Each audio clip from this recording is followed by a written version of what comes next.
Imagine for a moment that you are sitting in a crowded room where every voice is speaking at once, chaos, noise, disagreement. Now imagine that suddenly in that same room, all those voices pause, and for the first time they speak together in harmony. That sound is powerful, that sound is unforgettable. And that, my friends, is exactly what happened after Netanyahu's shocking statement. This is not just another story about politics in the Middle East. It's about something much bigger, about unity where division once existed, about leaders who discovered that their strength does not come from standing apart, but from standing together. You see, history has always shown us that the greatest breakthroughs come in the most unexpected moments. One spark can ignite a fire. One sentence can change the direction of nations. And one bold statement meant to provoke can end up uniting those who were once divided. Today, we are not here to repeat headlines. You have already seen those. We are here to uncover the meaning behind them, the lessons that Europe, the Muslim world, and indeed the entire globe can learn. Because this story is not about anger, it's about dignity. It's not about power games, it's about moral responsibility. And it's not just about responding to a leader's words, it's about redefining the future of global politics. So as you listen to this speech, I invite you to think bigger, to look beyond the surface, and to stay with me until the very end. Because what you're about to hear is not just a response to one man's statement, it is the beginning of a new chapter, one that carries lessons for all of us, no matter where we come from. And trust me, once you understand this, you will see the world and its possibilities with completely different eyes. When Benjamin Netanyahu made his shocking statement, it did more than just create headlines. It became a turning point. The words carried weight far beyond the usual political rhetoric. They served as a trigger that exposed the deep-seated frustrations in the Muslim world, frustrations that had long been building under the surface. Many leaders who had previously remained cautious suddenly found themselves confronted with a moment where silence was no longer an option. The statement was not just about Israel or one leader's perspective. It became a global issue that questioned the balance of power, the respect of nations, and the credibility of international diplomacy. For the Muslim world, it acted like a spark in dry grass, igniting conversations that had been delayed for decades.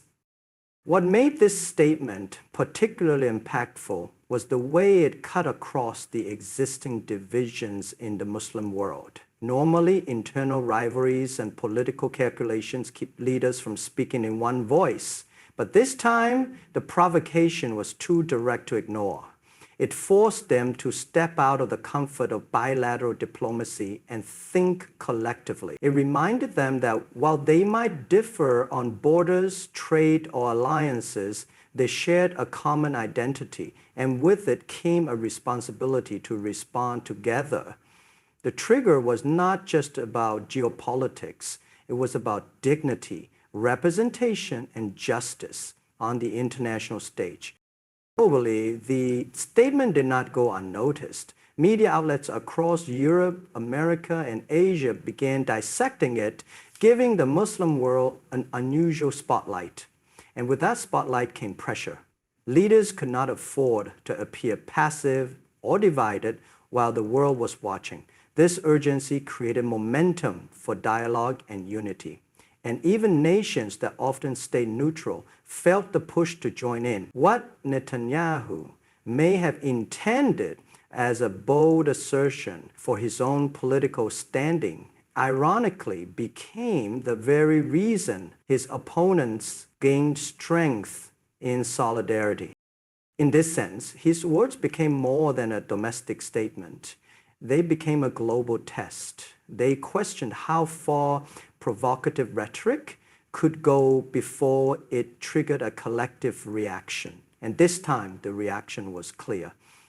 Muslim leaders began to rise together, shaping a narrative that was not only defensive, but also aspirational. aiming to restore balance, justice, and dignity in global politics. The coming together of Muslim leaders in response to Netanyahu's statement was nothing short of historic because it showcased a level of unity rarely seen in recent decades. For years, divisions within the Muslim world have been visible to the global community. Political rivalries, regional disputes, and differing alliances often kept these nations apart. Yet, the shockwave created by Netanyahu's remarks managed to do what many had thought was impossible. It pushed these leaders to set aside their differences and stand shoulder to shoulder. This sudden alignment was not just a political gesture, it was a reminder of the latent power that exists when these nations act in unison. What made this unity remarkable was the speed and sincerity with which it emerged. Normally, international consensus among Muslim countries takes months of back and forth diplomacy, but this time, responses were swift. Statements of condemnation, joint declarations, and coordinated meetings revealed a sense of urgency.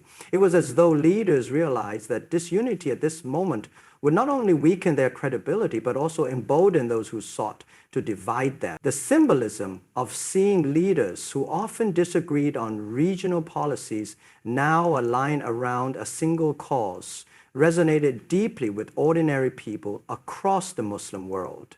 Citizens saw it as a long-awaited moment of pride, where their leaders were finally acting as one voice on an issue that concerned their shared dignity. This rare unity also had a profound impact on how the global community perceived the Muslim world.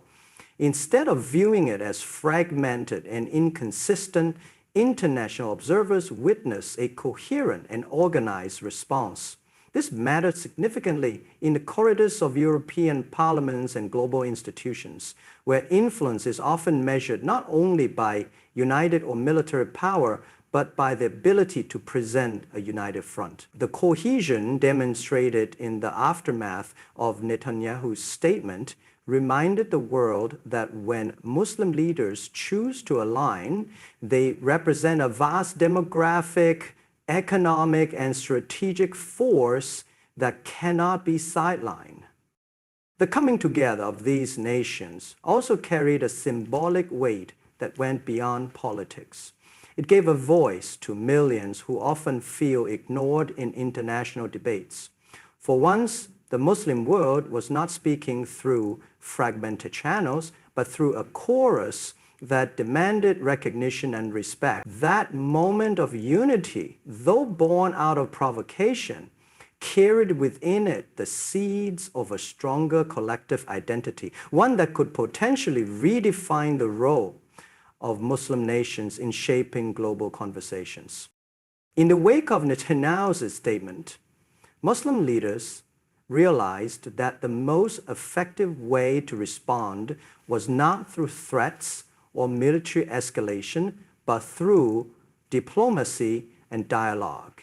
This marked a powerful shift in strategy, as it showed maturity and responsibility on the part of nations that have often been portrayed in global narratives as reactionary. By choosing diplomacy over confrontation, these leaders demonstrated that strength does not always come from military arsenals or battlefield victories. Sometimes the greatest strength lies in restraint and the ability to use words, alliances, and international law to counter provocation. It was a reminder that the modern world respects those who can influence through negotiation and coalition building rather than through force. The focus on diplomacy also gave Muslim nations a moral high ground. Instead of allowing the statement to drag them into cycles of hostility, they framed their response in terms of international norms and justice. They appealed to the principles of fairness, equality, and respect for sovereignty, which resonate deeply with audiences in Europe and other parts of the world. By doing so, they shifted the narrative from one of conflict to one of responsibility, showing that they were not merely reacting emotionally, but were thinking strategically about the long-term implications of such a rhetoric. This not only strengthened their position, but also made it harder for critics to dismiss their concerns as biased or extreme. What was also significant was how these diplomatic efforts were coordinated. Leaders reached out to one another to align their responses, making sure their statements reinforced a shared message.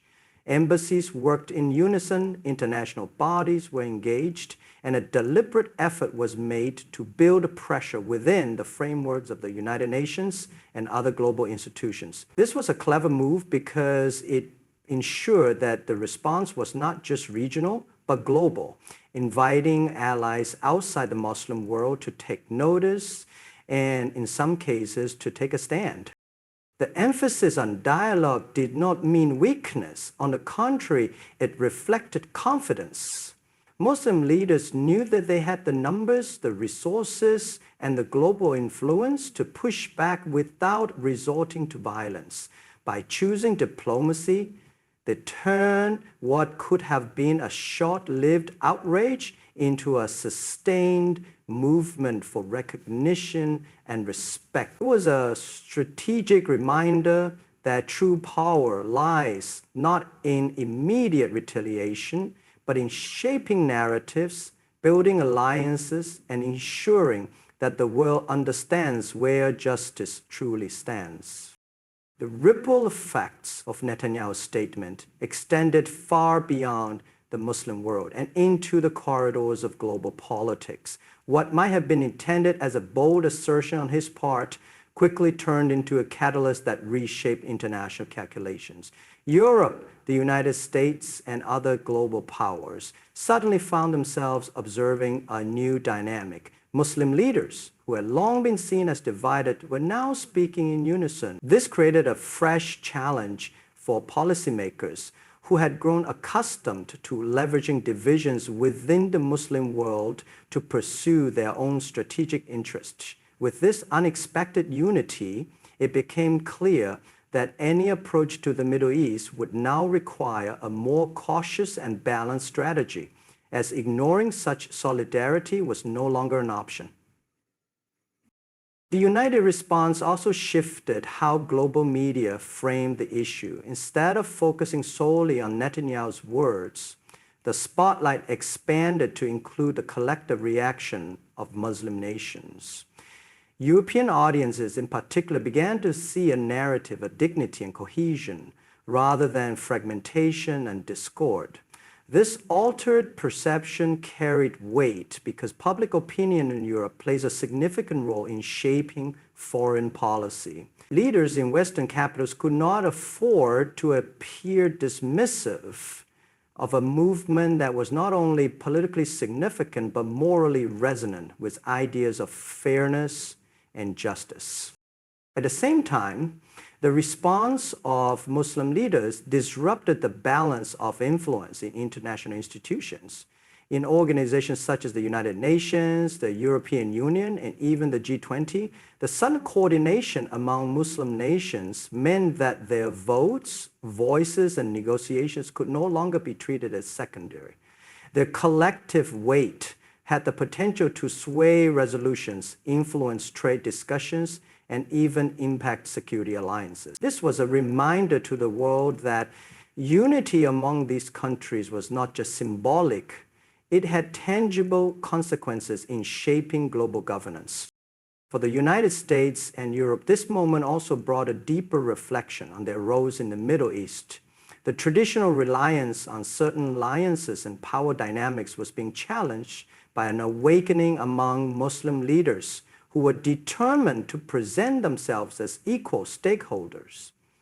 It was no longer about reacting to what Israel or its allies said. It was about setting the agenda for their own future. In this way, Netanyahu's words unintentionally brought about a recalibration of global politics, where the Muslim voice could not be sidelined and where every major power was forced to listen more carefully When Muslim leaders came together after Netanyahu's statement, they understood that their response had to go beyond political maneuvering and touch on a deeper moral responsibility. For years, the Muslim world has witnessed injustices, conflicts, and narratives that undermine its people, but too often responses have been fragmented or limited to political statements. This time, however, the unity was framed in terms of morality, justice, and the universal values that every society claims to uphold. By grounding their stance in ethics rather than power politics, these leaders elevated their cause and made it resonate with global audiences far beyond their own populations.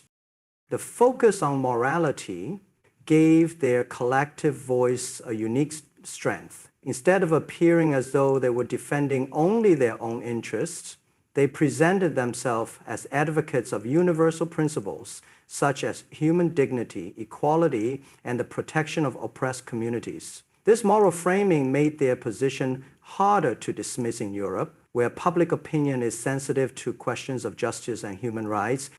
Leaders spoke not just about political grievances, but about the broader failure of the world to ensure fairness for all peoples. In doing so, they turned their unity into something more compelling than a geopolitical reaction. It became a moral stand that appealed to the conscience of the international community. What made this dimension even more powerful was the way it connected with ordinary citizens across the Muslim world. People who often feel distant from high-level politics could see in this unity a reflection of their own frustrations and hopes.